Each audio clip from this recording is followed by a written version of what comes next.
Hello everyone. आज हम mind map करेंगे बुक कीप गोइंग का, जिसके ऑथर हैं ऑस्टिन क्लियोन। इस बुक में हम समझेंगे कि कैसे ऐसे तरीके हैं जिनसे हम क्रिएटिव रह सकते हैं, अच्छे समय में भी और बुरे समय में भी। इसमें कई सारी बातें हमें सीखने को मिलेंगी और इस माइंड मैप को मैं अपने वीडियो के डिस्क्रिप्शन में भी दे दूंगा, जिससे कि आप वहां से जाकर इसको डाउनलोड कर सकते हैं और सबके साथ पढ़ भी सकते हैं। और साथ साथ में अगर इस वीडियो के साथ में अगर आप माइंड मैप अपने हाथों से बनाते हैं तो और भी अच्छा होगा आपके लिए। तो चलिए शुरू करते हैं कीप गोइंग बुक। इसका पहला चैप्टर है every day is a groundhog day, and पहला सब चैप्टर जो है वो है take one day at a time. Now groundhog day का मतलब है एक मूवी से लिया गया है। ग्राउंड हॉग डे जो मूवी है उसमें जो इसका मेन कैरेक्टर है वो 2 फरवरी के लूप में फंस जाता है। जब भी वो उठता है सुबह वो 2 फरवरी में ही उठता है। तो एक लूप है जो उसका दिन कभी कभी ख़त्म ही नहीं होता। वो ऐसे लूप में फंस जाता है कि वो दिन जो विंटर में रहता है वो कभी ख़त्म ही नहीं होता है और वो उससे बहुत जितनी भी निकलने की कोशिश करे वो वहीं पर फंसा रहता है ना। क्रिएटिव लाइफ जो है वो भी लीनियर नहीं है कि आप सोचते हैं कि पॉइंट ए से स्टार्ट होती है और पॉइंट बी पे ख़त्म हो जाती है, बट ऐसा नहीं होता है। क्रिएटिव लाइफ बोलें या लाइफ बोलें वो भी एक लूप की तरह है। जब एक प्रोजेक्ट ख़त्म होता है तब आपको दूसरे प्रोजेक्ट बिल्कुल ए से शुरू करना पड़ता है, बिल्कुल स्टार्टिंग से शुरू करना पड़ता है। और जो भी लोग सक्सेसफुल हुए हैं, जो भी लोग आर्टिस्ट हैं, जो अच्छे आर्टिस्ट हैं, वो भले वो रिजेक्ट हों, उनका काम अप्रिशिएट किया जाए, लेकिन वो सुबह उठते हैं और दोबारा काम शुरू कर देते हैं। क्रिएटिव जर्नी है वो यही है कि आपको उठना है और रोज स्टार्टिंग से दोबारा काम शुरू करना है। और take one day at a time का मतलब है कि आप एक दिन को हैंडल करने की कोशिश करिए। जो भी आपके सामने है, जो आपका दिन है, आपको फ्यूचर की पास्ट की चिंता नहीं करनी है, क्योंकि आप एक दिन को तो मैनेज कर ही सकते हैं। उसके बाद फिर जब दूसरा आएगा तब उसको भी मैनेज करने की कोशिश करिए। Establish a daily routine. जब आप एक रूटीन सेट करते हैं अपने लिए, अपने काम के लिए, तो अपने आप काम को बहुत अच्छे से यूटिलाइज कर पाते हैं, अपने टाइम को बहुत अच्छे से यूटिलाइज कर पाते हैं और वो काम करते हैं जो आपको ज़रूरी है। आपका अपना टाइम वेस्ट नहीं करते। जो आपका रूटीन है वो आपको रिस्ट्रिक्ट नहीं करता है, वो आपको फ्रीडम देता है। फ्रीडम देता है अपने टाइम को यूटिलाइज करने की अपनी तरीके से, क्योंकि टाइम आपके पास लिमिटेड है। आपकी एनर्जी, आपका टाइम वो आप सही जगह पर अच्छे तरीके से यूज़ कर सकते हैं। ये इसकी आपको फ्रीडम देता है यूज़ करने की। Next is make list. Now जब आप लिस्ट बनाते हैं, ऑथर भी अपना एग्जांपल दे रहे हैं कि वो जब लिस्ट बनाते हैं फिगर आउट करने के लिए अपनी लाइफ को, तो तब आपको ये चिंता करने की ज़रूरत नहीं पड़ती, माइंड में सोचने की ज़रूरत नहीं पड़ती कि आपको क्या करना है, कैसे करना है। जब आप लिस्ट बना लेते हैं तो सब कुछ आपके सामने ऑलरेडी रहता है और फिर आपको उस पर एक्ट करना पड़ता है। आपके माइंड से जो भी क्लटर है वो निकल जाता है और जो भी आपके सामने लिस्ट बन के काम आ चुका है उस पर आप काम करना शुरू कर सकते हैं। Next is finish each day and be done with it. Now जब आप कोई अपना दिन शुरू करते हैं तो ज़रूरी नहीं है कि वो अच्छा ही ख़त्म हो। कई बार आपका दिन है वो आपकी एक्सपेक्टेशंस के हिसाब से ख़त्म नहीं होता। कई बार आपको वैसे रिजल्ट नहीं मिलते जो आप चाहते हैं। तो जब आपके साथ ऐसा होता है तो आप खुद को फॉरगिव करिए। अगर आपने कुछ मिस्टेक किया है तो लिखिए जो भी आपने अकम्प्लिश किया है दिन भर में। कल आने वाले कल के बारे में, जो भी आप करना चाहते हैं, जो भी आपके गोल्स हैं उनके बारे में लिखिए और सो जाइए आप आराम से। अपने सबकॉन्शियस माइंड को इस पर काम करने दीजिए। आपका सबकॉन्शियस माइंड इस पर काम करेगा और आपके नेक्स्ट डे के लिए आप तैयार हो सकते हैं अच्छे से। Next is build a bliss station. Now bliss station का मतलब है कि एक ऐसी जगह जहां पर आप बिना किसी डिस्टरबेंस के काम कर सकें, जहां पर आप दुनिया से अलग हो सकें और कोई भी आपको डिस्टर्ब करने के लिए नहीं है। नाउ ब्लिस स्टेशन का मतलब सिर्फ ये नहीं है कि आप बहुत अच्छी जगह पे कुछ अपना एक जगह बनाएं काम करने के लिए। आप एक पर्टिकुलर टाइम को, एक पर्टिकुलर घंटे को भी अपना एक ब्लिस स्टेशन बना सकते हैं। कि उस समय आपको कोई डिस्टर्ब नहीं करेगा, उस समय आपका मोबाइल बंद रहेगा, उस समय सिर्फ आप खुद से कनेक्ट होंगे, अपने काम से कनेक्ट होंगे। क्योंकि साइलेंस और सॉलिट्यूड है बहुत क्रूशियल है। आप खुद से जब जुड़ते हैं तो आप क्रिएटिव होते हैं। जैसे कि दुनिया से जुड़ना क्रिएटिविटी के लिए ज़रूरी है, वैसे खुद से जुड़ना क्रिएटिविटी के लिए या तो कुछ भी काम के लिए बहुत ज़रूरी है। ऑथर ने भी अपना एक ब्लिस स्टेशन बनाया है अपने गैरेज में, जहाँ पर वो जाते हैं और अपना काम करते हैं बिना किसी डिस्टर्बेंस के। Next is you can walk without waking the news, without waking to the news. Now कई सारे ऐसे लोग रहे हैं पास्ट में जो सुबह उठते से ही अपना काम के बारे में सोचते थे, अपने जो कुछ सीखना है उसकी लिस्ट बनाते थे, अपने डे को प्लान करते थे पूरा। अभी भी कई सारे लोग करते हैं। दा विंची जो है वो भी सुबह उठकर ये डिसाइड करते थे कि उनको पूरे दिन में क्या सीखना है। बट अगर कई सारे ऐसे लोग हैं जो सुबह उठते से ही अपने सुबह के घंटे को, स्टार्टिंग के आवर को न्यूज़ में देते हैं, लेकिन न्यूज़ में इतना कुछ ऐसा ज़रूरी कुछ भी नहीं रहता है जो आपके लिए सुनना ज़रूरी है। आप अपने दिन की शुरुआत अच्छे से कर सकते हैं, अपने दिन की शुरुआत उस तरीके से कर सकते हैं जो आपके लिए बेनिफिशियल हो सकता है, जो आपके लिए इम्पोर्टेंट भी है। सुबह का 1 घंटा आपको इन सब चीज़ों में नहीं लगाना चाहिए, आपको प्लान करने में लगाना चाहिए कि आपका दिन कैसा होगा और आपको क्या सीखना है। Next is learn how to say no. Now most of the time ना बोलना लोगों को कई बार डिफ़िकल्ट होता है, लेकिन ये बहुत ज़रूरी भी है, क्योंकि जब आप ना बोलते हैं कुछ चीज़ों को तब आप खुद के लिए टाइम निकाल पाते हैं। आप कई बार आपको ना बोलना पड़ता है जिससे कि आप उन चीज़ों को टाइम दे सकें जो आपकी प्रायोरिटी है, जो आपकी इम्पोर्टेंट है। इसलिए ना बोलना सीखिए जिससे कि आप अपने लिए समय बचा सकें, खुद के लिए समय बचा सकें और आप एक दुनिया से अलग होकर, डिस्कनेक्ट होकर काम कर सकें। Next is forget the noun and do the work. Creative is not a noun. Now lots of the people क्या करते हैं, वो नाउन चाहते हैं, कुछ करना चाहते हैं बिना वर्ब के। मतलब नाउन का मतलब है कि आप एक पर्टिकुलर इंसान बन गए, वर्ब का मतलब है जो भी आपका काम है वो। नाउ कई लोग नाउन तो चाहते हैं बट वो वर्ब नहीं चाहते, मतलब काम नहीं करना चाहते, बट वो एक टाइटल चाहते हैं।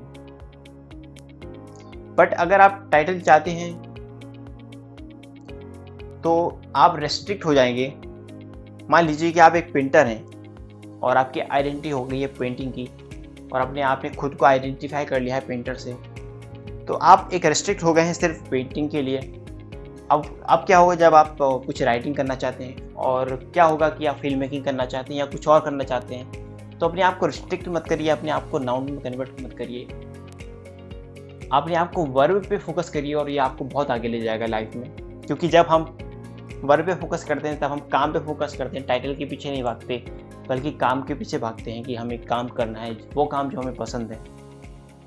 तो ये हमें बहुत आगे ले जाता है और हमें बहुत हेल्प करता है लाइफ में भी। Next is your real work is play. बच्चों को आपने देखा होगा जब वो बचपन में पेंटिंग करते थे तब उनको कोई फर्क नहीं पड़ता था कि उनकी कैसी पेंटिंग बन रही है, अच्छी बन रही है, बुरी बन रही है। वो सिर्फ अपना काम करते थे और रिजल्ट की बिल्कुल भी परवाह नहीं करते थे।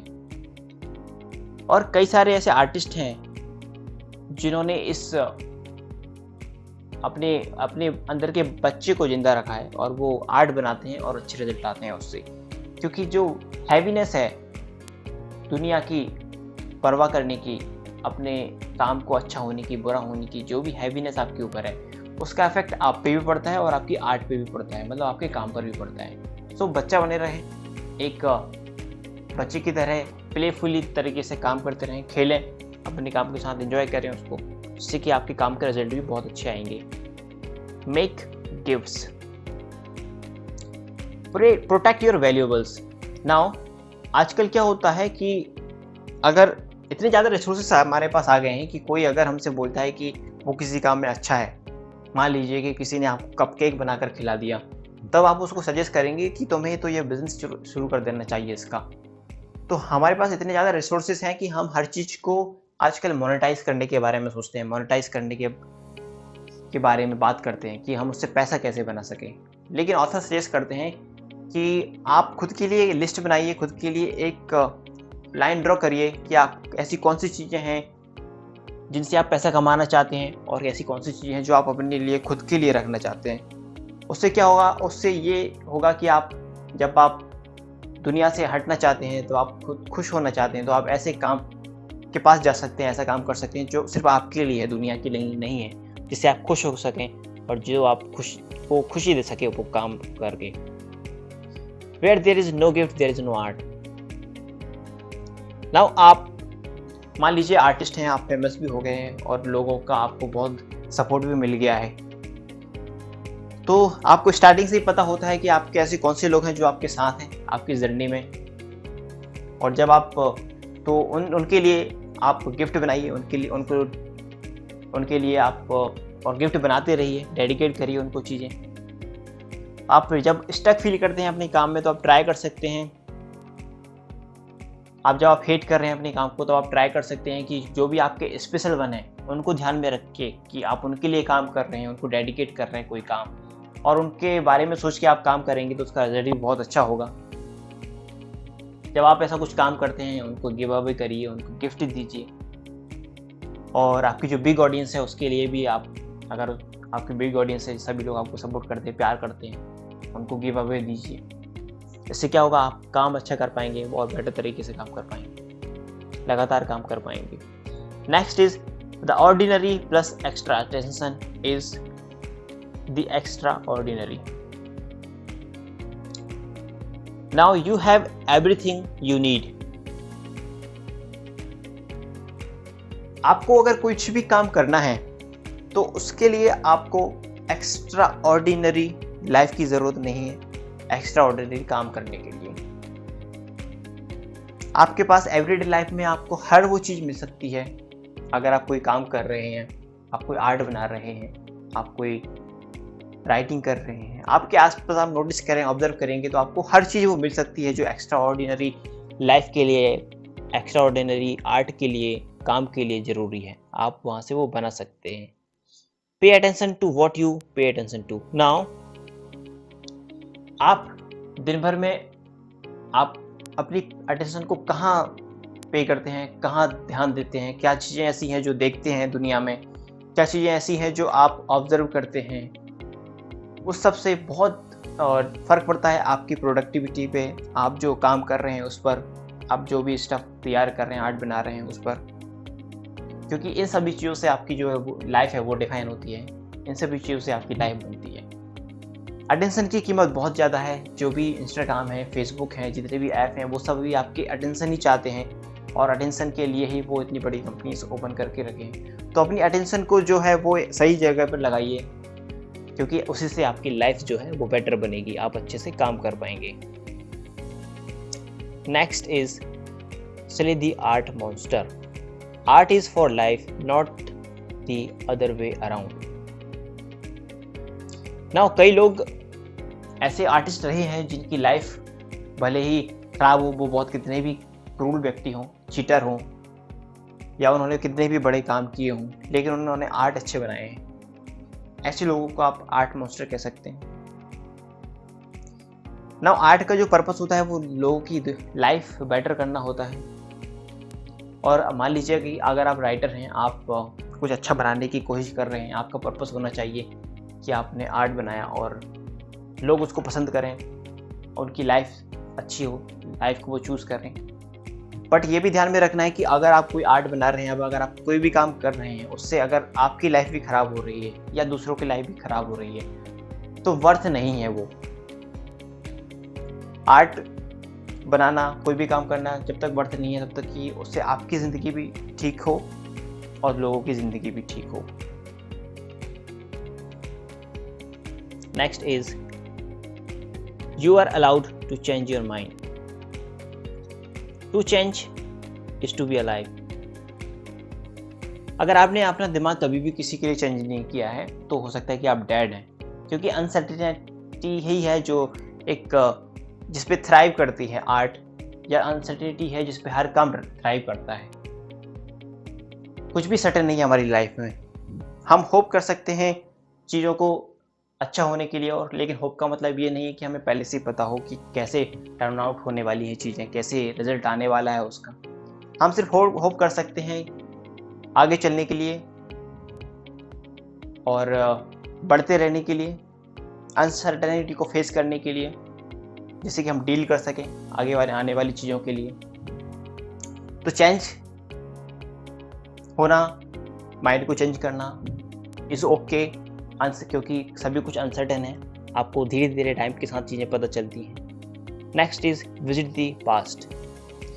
पुरानी बुक्स पढ़ें, क्योंकि जितने भी प्रॉब्लम्स आप फेस कर रहे हैं लाइफ में, ऐसे कई सारे लोग रहे हैं लाइफ में आपसे पहले भी, और उन सभी लोगों ने वो सारी प्रॉब्लम्स फेस कर चुके होंगे ऑलरेडी जो आप फेस कर रहे हैं। तो पुरानी बुक्स पढ़ें, आपको कुछ नॉलेज मिलेगा, आप नया कुछ सीखेंगे, आपको प्रॉब्लम्स के सॉल्यूशंस मिलेंगे, आपको नया नज़रिया मिलेगा। Next is when in doubt tidy up. Tidying is exploring. जब आप डाउट में होते हैं, ऑथर बता रहे हैं कि जब वो डाउट में होते हैं वो हमेशा नहीं करते अपने इन्वायरमेंट को क्लीन, लेकिन जब वो डाउट में होते हैं तब वो क्लीन करते हैं, क्योंकि उनको उस टाइम वो उसको एक्सप्लोरेशन की एक्सरसाइज के हिसाब से देखते हैं। वो बोलते हैं कि जब मैं एक्सप्लोर करता हूँ चीज़ों को, जब मैं टाइडी अप करता हूँ चीज़ों को, तो मुझे नई नई चीज़ें ऐसी मिलती हैं जिन पे मेरा ध्यान नहीं गया था। ऐसा हमारे साथ भी कई बार होता है कि जब हम सफाई करते हैं अपने रूम की, हमारे एरिया की, तो ऐसी कई सारी पुरानी चीज़ें मिल जाती हैं जो हम भूल चुके होते हैं, या कुछ हमें नए आइडियाज़ मिल जाते हैं उनसे, पुरानी किताबों से, पुराने नोट्स से। तो आप उसको एक एक्सप्लोर की एक्सरसाइज के हिसाब से देख सकते हैं, क्योंकि आप उसको नए आइडियाज़ मिलते हैं, वहाँ पर नई चीज़ें मिलती हैं जिनसे आप नया काम शुरू कर सकते हैं। Next is sleep tights up the brain. Sleep जो है एक बहुत एक्सीलेंट टूल है दिमाग को क्लीन करने का, क्लटर को साफ करने का। कई सारे जो क्रिएटर्स रहे हैं वो बहुत सारी ऐसी एक्सरसाइज करते थे, नैप लेते थे अपने बीच बीच में अपने कामों के, हाथ में कुछ ऑब्जेक्ट लेकर, बॉल लेकर या स्पून लेकर वो नैप लेते थे। जैसे ही वो बॉल छूटती थी या स्पून उनके हाथ से छूटती थी तो उनकी नींद खुल जाती थी, और इससे क्या होता था कि उनके दिमाग में क्लैरिटी आती थी, वो नए थॉट्स लेकर आ पाते थे। कई बार हम जब नैप लेते हैं या सोते हैं तो हमारे माइंड में जो क्लटर है, हमारे माइंड कुछ ऐसे केमिकल्स रिलीज होते हैं कि हमारे जो भी क्लटर है, हमारे माइंड में जो भी अनवांटेड चीज़ें हैं वो फ्लश आउट हो जाती हैं। सो अब ये ट्राई कर सकते हैं जब भी आपको माइंड को टाइडी अप रखना है, तो क्लीन करना है। तो Demons hate fresh air. To exercise is to exercise. Now, author says कि जो वॉकिंग है, एक्सरसाइज भी बोल सकते हो आप, ऑथर को वॉकिंग पसंद है तो वॉकिंग की बात करते हैं। वो is a magic cure for people who want to think in straight. जो भी लोग स्ट्रेट सोचना चाहते हैं, सही सोचना चाहते हैं, बिना क्लटर के रहना चाहते हैं, उनके लिए वॉकिंग बहुत ज़रूरी है, क्योंकि वॉकिंग से उनको नए आइडियाज़ मिलते हैं, थोड़ा अपने आप को टाइम दे पाते हैं, वो अपने नेबर से बात करते हैं, दूसरों से बात करते हैं, जिससे उनको थोड़ा टाइम मिल जाता है अपने काम से हट के अपने माइंड को फ्रेश कर रख पाते हैं। नो मैटर आप जब भी उठ रहे हो, आप वॉक पर जाइए। जब आप कंप्यूटर पे बैठे रहते हैं, उसे चिपके रहते हैं, उस पर काम करते रहते हैं, तो ये आपके वर्ल्ड को अनइंटरेस्टिंग बनाता है, टेरिबल बनाता है। इतना ज़्यादा आपको फिर वर्थ नहीं लगता, इतना ज़्यादा भी उस पर टाइम स्पेंड करना है, कुछ भी करना। सो आउटसाइड जाइए, खुद के साथ जाइए, दोस्तों के साथ जाइए, जिसके साथ भी आप जा सकते हैं जाइए, थोड़ा एक्सरसाइज करिए, जिससे कि आपका माइंड जो है वो फ्रेश एयर में जाएगा, थोड़ा फ्रेश सोच पाएगा। Next is plant your garden. Creativity has seasons. Now not only creativity, अगर एक लाइफ की बात कर रहे हैं तो लाइफ में भी